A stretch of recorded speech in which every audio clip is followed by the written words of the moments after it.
আমাদের এখন আমাদের ধন্যবাদ রাখতে পারবে আমাদের বিশেষ অতিথি এবং প্রধান অতিথি। আমি শুধু ধন্যবাদ জ্ঞাপন করছি যারা কষ্ট করে আজকে এসেছে, তাদের আন্তরিকভাবে ধন্যবাদ এবং কৃতজ্ঞতা জানাই। এবং আমি আশা করবো আমাদের নারীরা আবারও একদিন যাবে ইনশাল্লাহ। আপনারা দেখেছেন নারীরা যে ছোট্ট বাচ্চাটা কিভাবে তাকে ধর্ষণ করা হয়েছে, কিভাবে ধর্ষণ করে তাকে আজকে বিক্ষোভ অভিযাত্রী হয়েছে, হয়তো বাধ্য কোনো জানি না।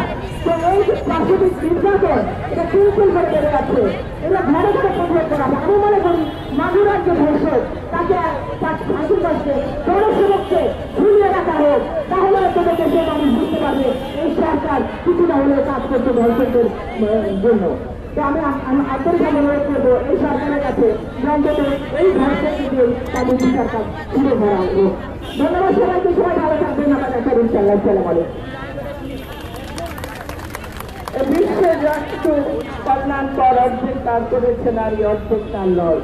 প্রিয় সাথী ও বন্ধুরা, আমাদের সাথে উপস্থিত আছেন সাবেক এমপি সাথী আক্তার, উপস্থিত আছেন আইনি সাবেক এমপি, উপস্থিত আছেন শাহানা আক্তার সানু, উপস্থিত আছেন উপস্থিত আছেন অলা, উপস্থিত আছেন ঢাকা জেলার সামিরা, উপস্থিত আছেন পান্না, উপস্থিত আছেন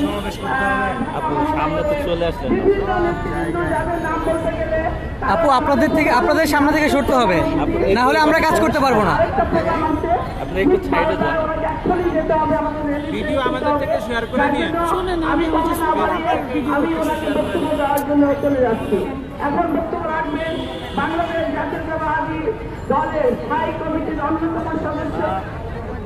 একটু এটাতে একটু সাইড দেন আপু, একটু সাইড দেন ওইখানে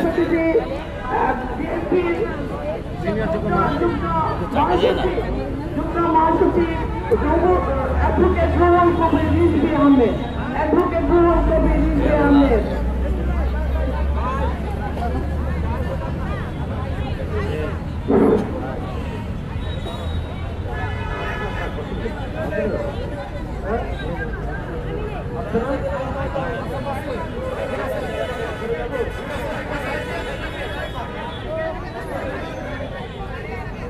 মাত্র একটু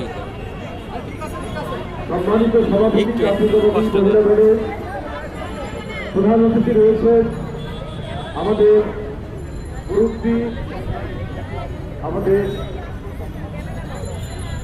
এই দেশের অসংখ্য জাতীয় আন্দোলন, নারী আন্দোলনের প্রতিকৃত একটি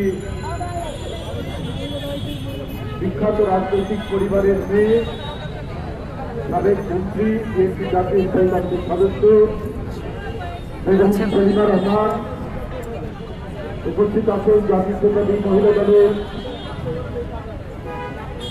সাধারণ সম্পাদক, সাবেক এমপি বৃন্দ এবং জাতীয়তাবাদী মহিলা দলের সকল পর্যায়ের ব্যক্তিবৃন্দ। আজকে মহিলা দলের সভাপতি বেগম আফরোজা আব্বাসের সভাপতিত্বে রমজান মাসের সকালেই বলবো, সকালে অসংখ্য নারীরা মহিলারা উপস্থিত হয়েছে, বক্তব্য চলতেছে, আন্তর্জাতিক নারী দিবসটি যথাযথ মর্যাদায় পালন করছে। বন্ধুরা, আপনারা জানেন শেখ হাসিনার 15 বছর ছিল নারী শিশু নির্যাতনের মহা উৎসব। এই মহোৎসব গেছে কি খাদিজা, কি তনু, কি ঋতু, নুসরাত, কত নাম বলব, নির্যাতিত হয়েছে, গণনির্যাতনের শিকার হয়েছে, হত্যার শিকার হয়েছে, মাসের মধ্যে নিপীড়িত হয়েছে রূপা। কারণ একটি জঙ্গলি সরকার ক্ষমতায় থাকলে সমাজের মধ্যে জঙ্গলের রাজত্ব কায়েম থাকে। শেখ হাসিনা সেই ভয়ঙ্কর আদিম অরণ্যের রাজত্ব কায়েম করেছে। কিন্তু বর্তমান এক রক্তক্ষয়ী মহাবিপ্লবের মধ্যে দিয়ে জুলাই আগস্টের বিপ্লব থাকবে। এখন কেন আমাদের মধ্যে অস্থিরতা থাকবে? এখন একটি কথা বেরিয়েছে, আপনারা জানেন।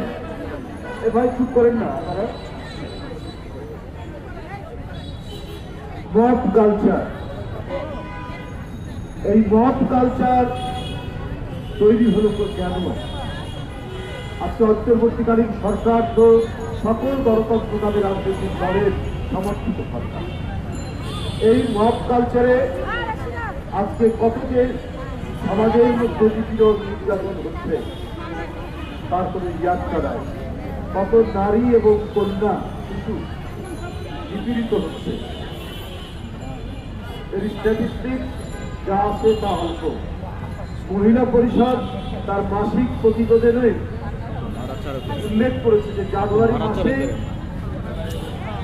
কন্যা নির্যাতিত হয়েছে প্রায় 85 জন, নারী নির্যাতিত হয়েছে 120 জন। এর মধ্যে ধর্ষণের শিকার হয়েছে 67 জন, হত্যাকাণ্ডের শিকার হয়েছে 14 জন। এ তো ভয়ঙ্কর পরিস্থিতি। এটা মহিলা পরিষদ তার মাসিক প্রতিবেদনে দিয়েছে, কিন্তু এটাই শেষ নয়, সংখ্যাটা আরো বাড়বে। কেন এই পরিস্থিতি? এটি জনগণের সমর্থিত সরকার, সমাজের মধ্যে শান্তি স্থিতি নিশ্চিত করা প্রধান দায়িত্ব। আর সেখানে যদি নারী এবং কন্যারা নিরাপত্তাহীনতায় ভোগে, আমার আপনার সন্তান, কন্যা সন্তান স্কুলে গিয়ে সে নিপীড়িত হয়ে ফিরে আসে, এই লজ্জা এই জাতি, এই লজ্জা এই দেশের, এই লজ্জা যারা ৭১ শহীদ হয়েছে, যারা জুলাই বিপ্লবে শহীদ হয়েছে, যারা গণতান্ত্রিক আন্দোলনে যারা শহীদ হয়েছে, তাদের সেই শহীদদেরকে অপমান করা। কেন দুষ্কৃতকারীরা